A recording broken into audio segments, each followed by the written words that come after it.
Well, hello, I'm Robin Duke-Woolley from Beecham Research. Welcome to this quick-fire video interview.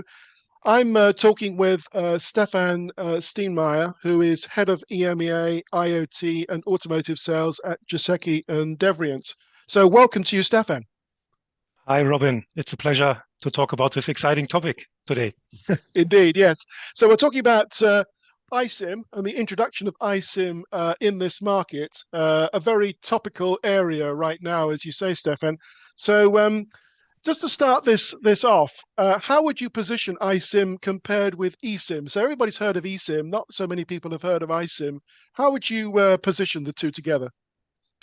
Let's even start one step before, because don't forget, even the physical SIM brought to the commercial market by G&D in 1991 continues to play a very important role in many consumer devices and IoT deployments today. But this market is evolving very rapidly, and the eSIMs, embedded SIM deployment, has removed the necessity, for a removable SIM in many consumer devices, providing quite some benefits for the environment, having a very tiny chip now mounted to a device, but also a number of benefits to consumers, because the whole user journey has been digitalized already with the embedded SIM. And that is, of course, of great advantage. If we now see the integrated SIM, we basically see this as a next progression of this very fast evolving world of the connectivity. It furthermore reduces the size and the power consumption of all the SIM implementation, and it is now combined, in a broader system on chip in the technology, so that all IoT devices can really benefit from this next evolutionary step of the iSIM. Fantastic. Yes. And why do you think we need iSIM in the IoT market? I mean, bottom line, the iSIM offers very much as the other SIM form factors, a very secure connectivity. At the same time, it requires less space in the devices and consumes less power as in comparison to traditional SIM cards. So it's an all-in-one solution for connected devices, as it becomes part of the modem chip, which is required in any devices. But there's no, dedicated hardware anymore required, not only for the SIM, but also for a SIM tray or any other components. So it allows that the design becomes much more innovative.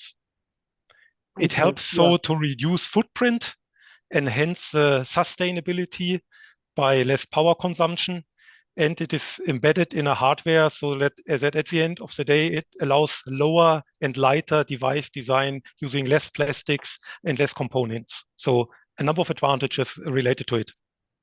Do you see iSIM replacing eSIM?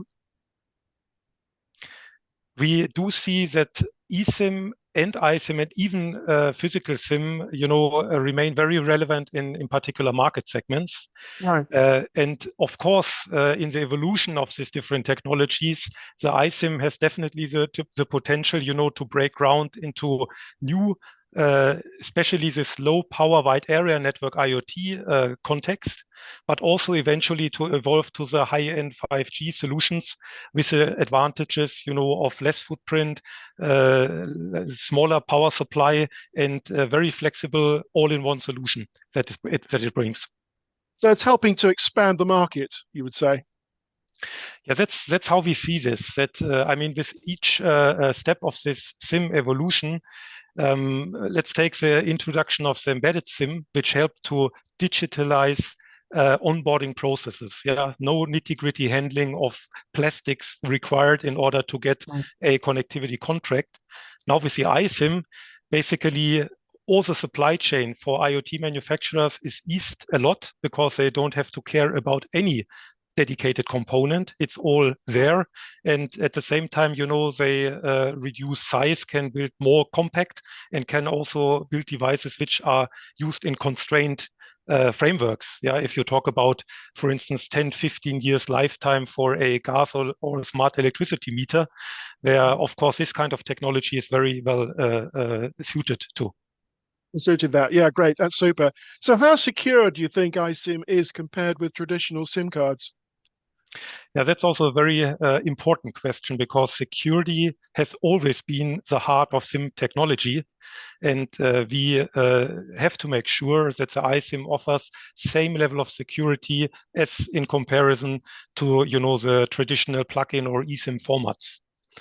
Part of this secure component, which is now supposed to carry the integrated SIM, is what we call a tamper-resistant chipset. So it has to contain, physical and logical attacks, and must carry, the secure root of trust that secures credentials on such a SIM card. And that is exactly what we carried out as G&D as a prerequisite to provide our secure software on such modem chips.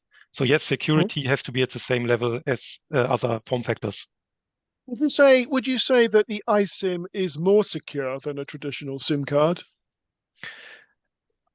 The key point is that it is keeping the security level, which over time is evolving. Yeah, we have seen in the early days of SIMs different, requirements in terms of security, attack resistance, and today, and exactly this further development will have to be met by the integrated SIM form factor. If we see that attacks, of course, will get, tougher in the future, so same security level have to be reached.